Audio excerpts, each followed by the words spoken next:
These are reversible. They will be jar lid and bowl bonnets. So this will be one side, and then there is the other side. This one has this and then a green side, and this one has daisies and this beautiful bluish color underneath of it. And then we have these chickens that are red and the blue chicken print, rooster print, and then a big bowl cover.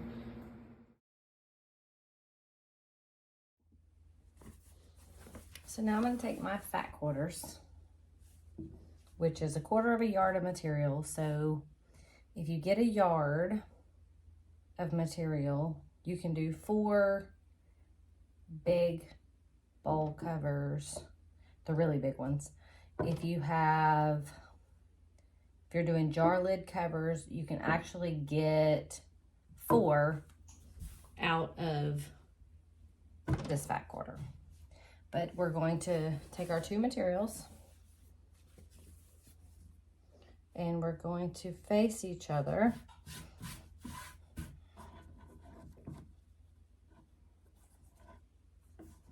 Right sides together. So bad side, good side, touching. Side you want. Then I'm gonna get my pattern, which I did not bring in here, so let me go grab that.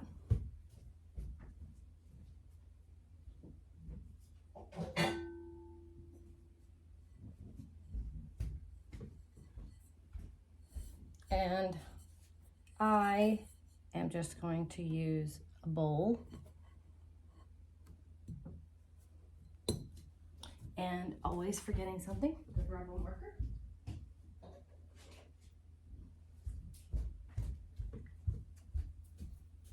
And a marker. Let me get this over here where you can see it better. So what I'm going to do is take this marker and put this as close to the edge as I can get it on all sides, because you want to conserve as much as you can. And I'm just going to make a circle.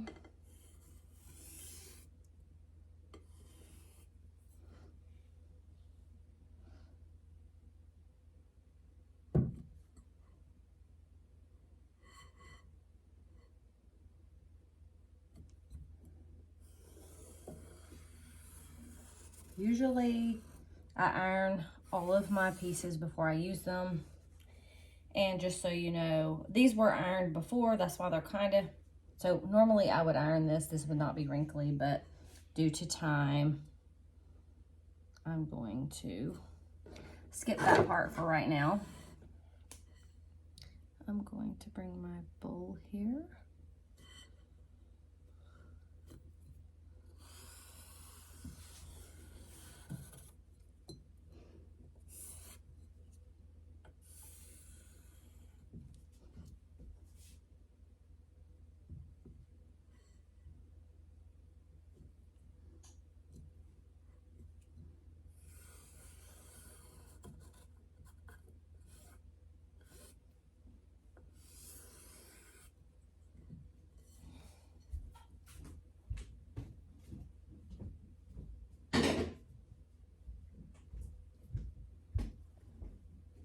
So I have 4 of my circles.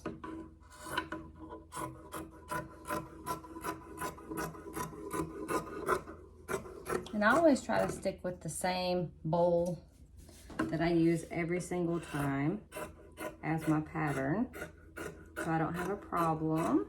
I'm just going to cut these apart.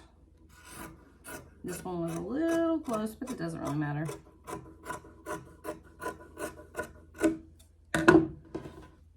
I'm just going to move these over to the side, and then we're going to cut this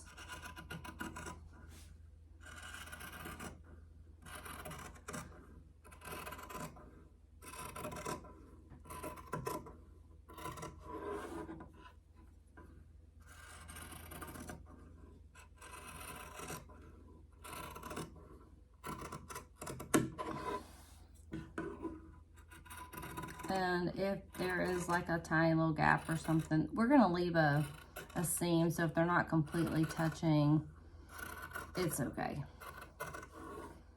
And like I said, I just wing this. Like, I kind of made this up because it was the easiest way that I could get them together. I tried to do all these single layered covers with cute ruffles, but it was so difficult that the reversible ones were just easier. So that's the way that I decided to go.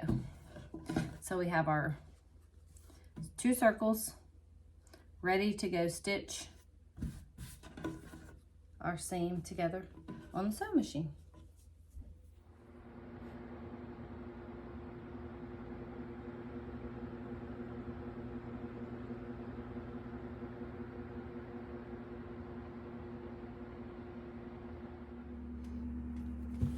Once we have our circles cut, they will be right sides together, so faces toward each other.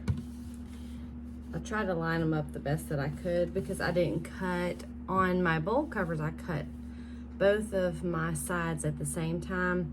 This I just cut individually, so sometimes they don't line up, but it's okay. Just stay your seam to the inside, the shortest piece of material, or you can go back and trim it equally. I just don't worry too much about that. And we're going to sew this on a 3/8, or you could just do your little foot on the edge of whichever one you want and just kind of go with that. That would probably make it about 1/4 on this foot, I think, but I will just go with 3/8 because I like that little bit of extra just in case. And on this one we will leave an opening because we do have to turn this right side out.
And then we left this little hole.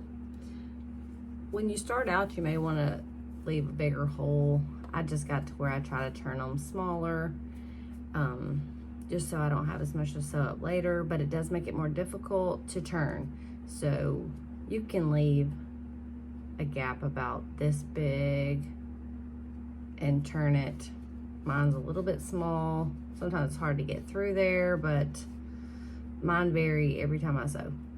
Even though this looks like enough space, once you start trying to pull this bulk of material through, and especially on a bowl cover, you definitely want to leave a little more space. So let's get this turned.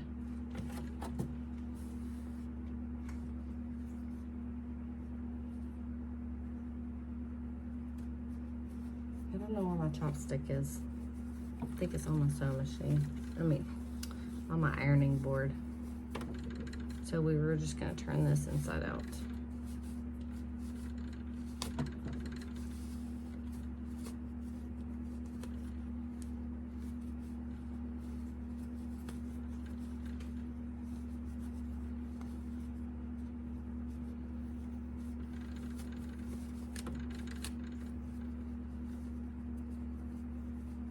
If the hole's bigger, it could have already been turned.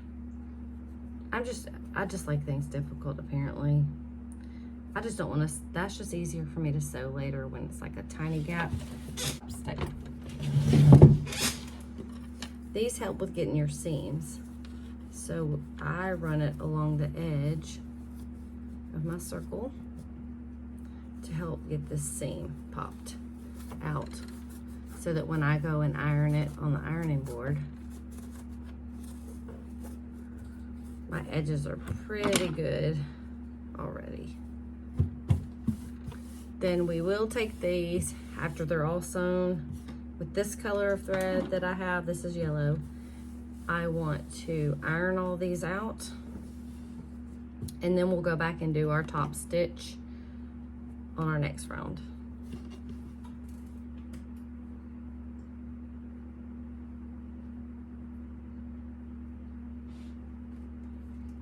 Sew another one just so you can watch again. Line these up perfectly. I say perfectly. Perfectly is not gonna happen, because unless they're cut at the same exact time, which I do recommend if you're not doing them in bulk. But I'm making like 70 of them or something.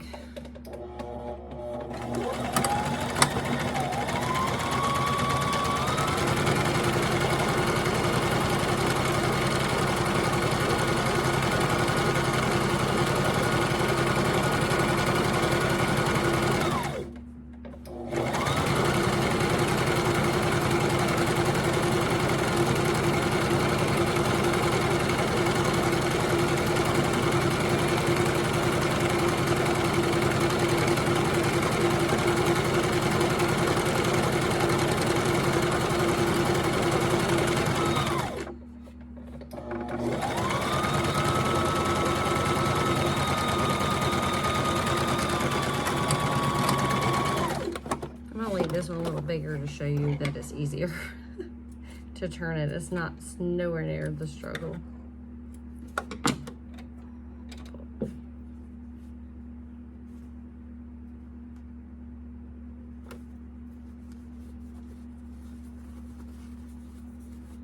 If you want these really smooth, you can go clip these around the edges. I don't really care about them. They're going on top of a jar or a bowl. I'm not worried about them laying so flat. If I was doing an apron or something, absolutely, I would go clip everything. Oops.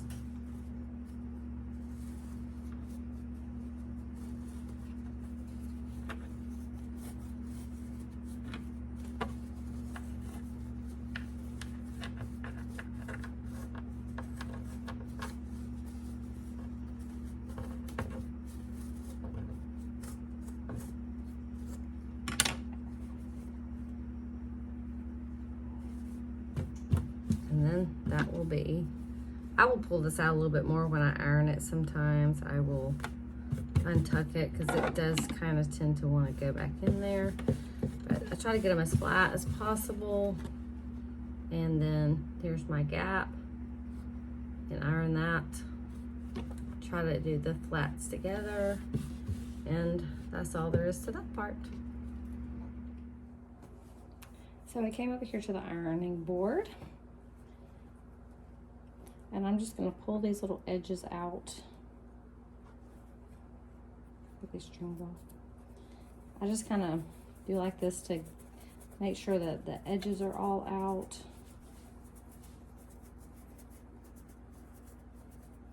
Here's our opening. Okay, this one looks pretty good.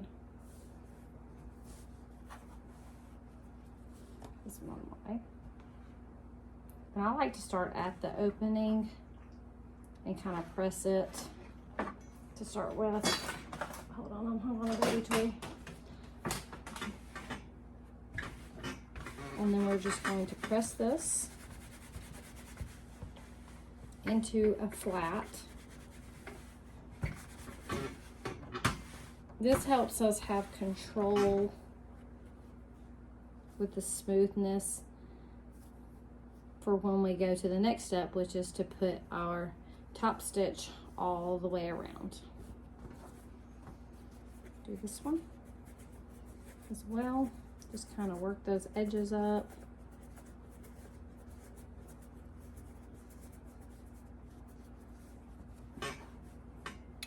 I'll tuck this up all the way back in. And sometimes they don't cooperate. But it's also not the end of the world. And if you, like I said, if you want it to be perfectly round, you can clip all of the circle in little slits around the edge. Let me grab my scissors. And I'll just show you. Because here's your seam. So you have to be careful not to do it, but you can actually just take little snippets like this and go all the way around it. And that actually makes for a better circle, smoother, but do not clip where you're gonna turn it, because that will make it really hard. Let's just clip this one around just to see if it really makes a difference on camera.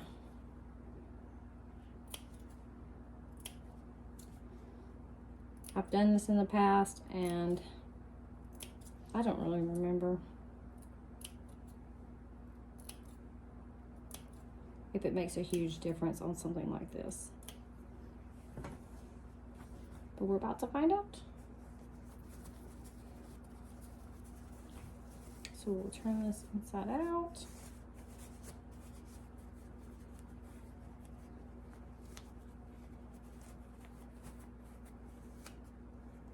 Our right side out.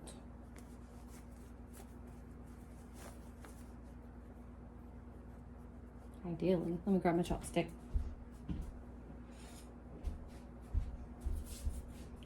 Literally never have anything that I need.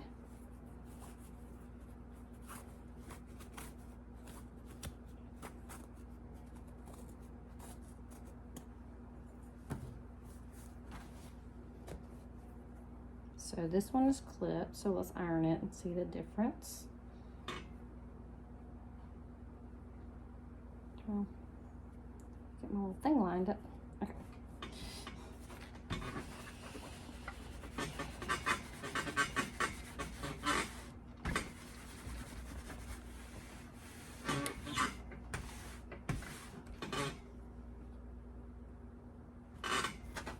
So one of these we took all the time to just snip it around the edge. That would be this one. And I honestly, I can't tell really any difference at all. So there you go. Just don't do it. And now we will take these over and top stitch them and come back for the fourth, fifth, whatever step we're on after that. Also on my sewing machine, I don't know if you can see it that well. I'll push my machine back. This is my 3/8 and this is my 5/8. This is a half in the middle. You can't see the half line, but my 3/8 is where I am going to sew my initial face together circle before I turn it. And then 5/8 is where I will do my finishing stitch for the elastic to go in. I had to put a Sharpie marker line on there so I could see it more clearly. It's dark in my house and I just had to start wearing readers in the last year, so this really helps me out when I have a guide that I can see boldly, and so I don't really mind marking on my sewing machine. It's just a cheap sewing machine, so just know that you don't have to have anything fancy for this, just something that'll stitch.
here's your edge.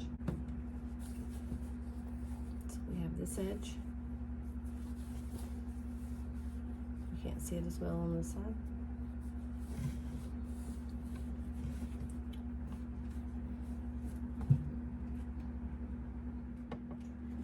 We're gonna do the same thing with the bowl covers.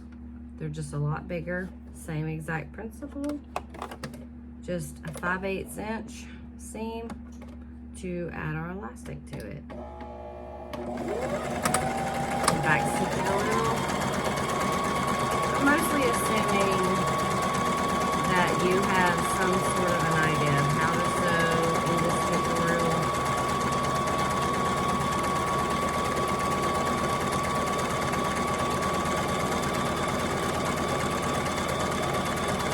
But still a very beginner level project.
And once again, here's our little stitch around the edge.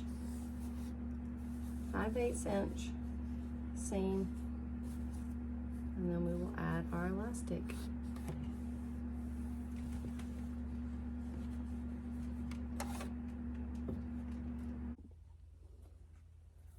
All right, the next step is to put our elastic in to our cover. So first I find my little attachment hole, the hole that I left. Then I'm gonna take my safety pin, and I like to, because elastic is very stretchy, so I like to do a like double connection, like where I just put it on my pin like this, so that it's not just pulling one little edge. That way it lays a little flatter as it goes through. And we're going to find our hole, and we're going to start pushing our pin through our little pathway that we left. I know I call things weird. It's the seam that we had sewn in there just for this very purpose.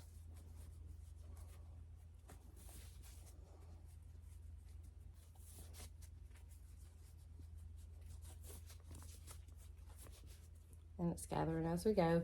But you want to make sure when you first get started with this, you may want to pin this because it really stinks when you get halfway through and you accidentally suck your elastic in. So sometimes you can pin it, but I've gotten so used to just doing it like this that I try to leave a good tail on the other end. And then when we get here, I will hold this with my finger as I pull. I'm gonna pull, scrunch this up a little, take my pin out, and then we are left with these two. Then we will overlap this like this, and we'll take it to the sewing machine and stitch this. And then we will have this little bonnet already made.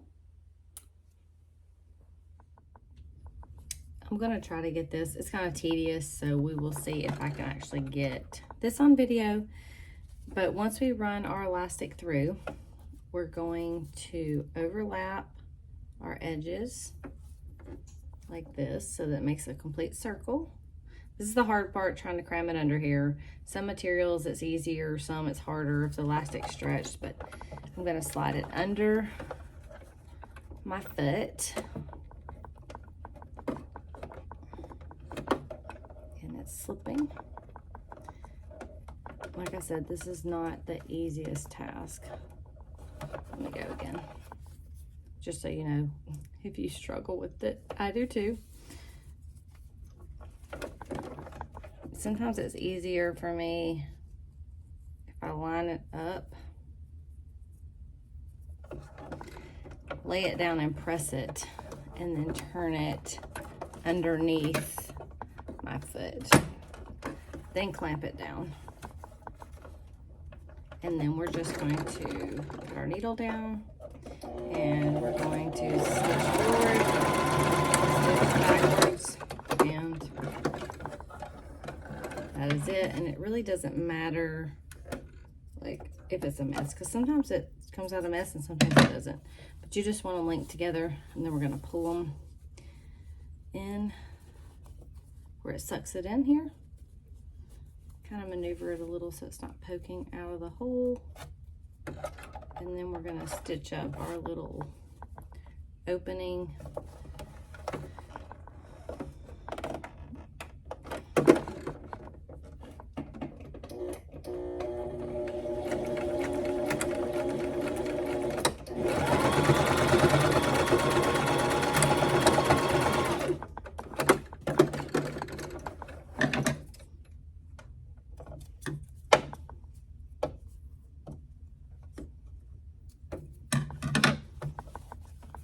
So here's our little closed area, and that won't really show once this is gathered together. Turn it a little bit, and then I'm gonna just maneuver this elastic around, and then you have your little bonnet. Turn inside out, and you won't even see that little edge anymore. And that's all there is to it.